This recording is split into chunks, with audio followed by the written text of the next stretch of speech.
What is going on, guys? DBG here, and in this video I'm going to be talking about 5 things that need to be in NBA 2K18 MyTEAM.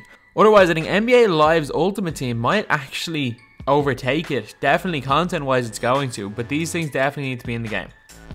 So 4 of these 5 things could literally be put into the game, coded in a couple of hours, I'd say. One of them is a big thing and the rest of them are 4 small things, but they are massive, like absolutely massive to have. So first up, the most important game mode in any Ultimate Team, the draft. The draft has changed the way FIFA Ultimate Team has been played, and it's especially changed the way YouTubers play it. It means that you can use great cards without spending major MT. The draft is one of the most important modes in an Ultimate Team because it allows you to be creative, it allows you to take risks, and it allows you to come up against a similar squad no matter what. Obviously you can get very lucky in a draft or you can get unlucky, but it's not like you're going to be coming up against an all diamond squad in a draft, whereas you have an all ruby squad. The teams are relatively well matched. There's also, if they do good rewards for it like they do in FIFA, there's going to be an incentive to play the draft. And honestly, it's just one of the most fun game modes to use. The draft possibly will be in the game this year. Who knows? No one knows yet. We'll find out in Team Up next week, because I'd say it'll be one of the first things they announce about NBA 2K18 MyTEAM anyway. But a draft mode is needed. While I think it's not that necessary, and you might be thinking why. Because NBA Live 18, I haven't seen Ultimate Team yet, I have no idea, but that will more than likely have a draft mode. So even if 2K doesn't have it, we'll probably have a draft in NBA Live 18 Ultimate Team, so it's all good. But a draft mode is still extremely important. Number 2, we have got something that I think is absolutely massive. How often have you gone into a game and you're wearing a white home kit and they're wearing a white away kit? Or you're wearing, say, a black away kit and they're wearing a black home kit, or any color. Jersey clashing. Jersey clashing is one of the most annoying things in my team. I've backed out of so many games because I can't tell the difference between jerseys. And I'm extremely colorblind, so that's like very difficult for me. The thing that I'm proposing is a kit selection menu. Before the game, you should do what they do in FIFA. Both teams go into an alternate menu. You know where you change your subs? Where the 2 teams change their kits for like 5 or 6 seconds just to make sure they don't clash. Obviously there's going to be some asshole who's made 2 white kits, and then they're going to come up against another guy wearing 2 white kits and it clashes, but that's very unlikely to happen, and it will happen 1 in maybe 1,000 games, I'd say. But realistically, 1 in every 30 games are clashing kits this year. Clashing kits is honestly one of the kind of my pet hates about the game, one of the most annoying things about the game. And this is honestly something that they should be able to code into the game in a day. Like, it's so simple. It is so simple. It means that they don't have to program home and away kits. It means that you just have to program kits. So it's actually not that difficult a thing to do. While the draft mode, 2K, if they watch this, they've either implemented the draft or not implemented the draft. My team's almost done. But something like this can definitely be implemented in the game really easily. And while it's not the most important thing, like, there's a lot more important things. It's just something that when it happens to you, it's so frustrating. And it happened to me yesterday, so this is basically the reason I'm making this video. This came into my head, and I definitely needed to put it on this list. Next, we have got lineup restrictions in MyTEAM Online. And before you guys hit the dislike button, hear me out. I think there should be 2 game modes. There should be MyTEAM Online, where there is seed restrictions, where there's lineup restrictions per seeds. So that you're in the lower seeds, you're not coming up against all diamond squads. But at the same time, like, that doesn't help. If you have an all diamond team and you prestige, you're coming up against like silvers and you've got diamonds. So it's actually incredibly easy and it's not even fun. And that's gonna happen a lot next year as well. Because if you prestige, you go right back into the early seeds. And if there's no lineup restrictions, you're using your diamonds against, like, at best, rubies for the first couple of seeds. What my proposal is, obviously, seed restrictions in MyTEAM Online. So until seed 4, you can't use your players. But I think that there should be a single game option. So if you want to just go out with a God squad and you want to just hammer teams, you want to use your God squad straight away, you may as well just go into a single game. Because that's the way they did in FIFA 12, as far as I remember. There was only single games, that was really fun. Then in FIFA 13, they only had like divisions, which was really annoying because Single games are a lot more casual, they're a lot less competitive, and you care a lot less about them. A lot of the time, my team online, you lose one game, you're out of a seed, or you lose one game, you can't get a pink diamond. So every game there's pressure on you. Whereas with the single games, you can just go out and have a little bit of fun. And it also means that if you have a cheap team, especially in the early seeds in my team online, you can get by. Like if you're using like golds this year, you honestly can't get past I'd say the gold league. Honestly, it'll be tough to get past the gold league with all golds.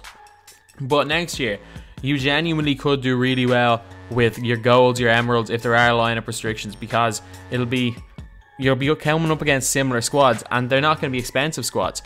And this also has kind of a trickle-down effect on the market, because it means that silvers, gold, bronzes will actually have some value this year. They will actually have some value because people actually want to use them. No one ever wants to use a silver. No one ever wanted to use a bronze in my team online this year because you didn't need to use them. And golds were always so cheap, even from the get-go. So I think that seed restrictions puts more value in your packs, it puts more value in your club, puts more value in your players, and it also makes the game mode a lot more competitive. And there's always single games on the side. I think that could work well, so you can just go and destroy people with your God Squad. Next up is one of the most basic things, and it's for play with friends. Everyone knows that play with friends, my team, is the easiest or most cheesy game mode ever. It's the easiest game to score because you can literally just shoot fadeaway threes in people's faces. It's actually a joke how easy it is to hit fadeaway threes. It's incredible. I didn't think it was that easy until I started just jacking up fadeaway threes with Westbrook and they all go in. I think that you should be able to change the sliders of play with friends. You should be able to change the difficulty, you should be able to change the sliders, and that is extremely easy to do. I assume 2K are doing this. I assume they've heard people asking for this, and if they're smart, they would have done this, because so many people ask for it. And it also means they don't have to constantly tweak the sliders of play with friends, or constantly tweak the difficulty, which they did this year. It started off at Pro, then it went to All-Star, and now it's somewhere between Pro and All-Star, it feels like.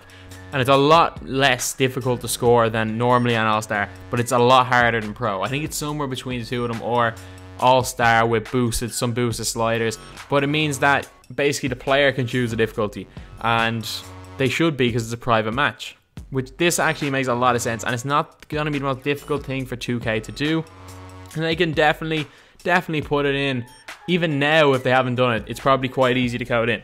And last thing. This is the most important thing for my team, in my opinion, and nobody has ever mentioned it. And it's a way of stopping things like LeBron at point guard. It's a way of stopping the demigods from taking over. It's a way of stopping, I'm trying to even think, I can't really think of any, Porzingis at point guard, Thon Maker at point guard, and just abuse them with post-ups. I think the 2K needs to implement a chemistry type system. Whatever way they can do it. They should make it that you get your full ratings if you're playing in your same position or your secondary position.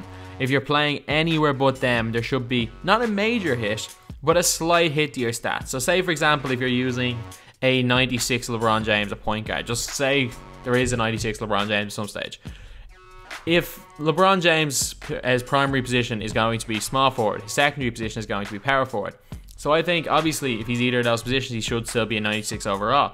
He should still have those stats.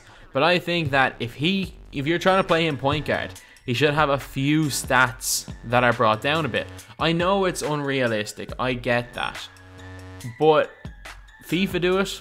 Obviously, they do it the opposite way. Players just play better with chemistry, but they have a lot more stats to work with. But I definitely think that with chemistry type thing, if you play a player out of position, you're punished.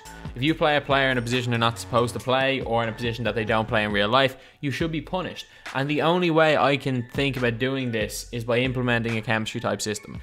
Because this year, I've come up against teams where the smallest player on the court for them was Giannis Antetokounmpo, a 6'11" point guard. They were running with Giannis, Kristaps Porzingis. They put Kareem Abdul-Jabbar at the 3. And then they went with like Yao and Mirasan. Like, that team is just way too tall. And the fact that there's centers playing small forward, and because of the demigods this year, centers can get away with playing small forward, but they shouldn't be able to play small forward. Even if they can get away with it with their stats, they should not be able to play small forward. And I think that a chemistry system may help that. So yeah, that's the video. These are 5 things that I think definitely will help NBA 2K18 MyTEAM. Obviously the draft is already decided. There's no way that if 2K wanted to put in a draft now, they'll be able to, because it's such a big thing in the game. And to be honest, the chemistry thing is probably a big thing as well. 2K, I'd say, either have or don't have the chemistry. I don't think they have it. I highly doubt it. I haven't seen anyone suggest it to them. And it's just kind of an idea of how I think it might help with NBA 2K18, but it's not perfect. There's a lot of flaws. Like LeBron's secondary position isn't point guard. He's great at point guard. Dwayne Wade's, for some reason, his secondary position is small forward. He can't play point guard. Even older Dwayne Wade's, where he was playing point guard, can't play point guard. Jamal Crawford can't play point guard. So there's a lot of kind of flaws with that thing. But the kits situation, the single games, that might take a little bit of time. And the difficulty. The kits and the difficulty especially should be able to be done in a day. Sorry if this came off a little bit ranty. While I was editing, it kind of came across that way. So I'm sorry about that. So if you guys have any suggestions, leave it in the comments, and I might do a part 2. Very unlikely, but I might do a part 2. So anyway, that's the video. Thanks for watching. Please like, comment, and subscribe.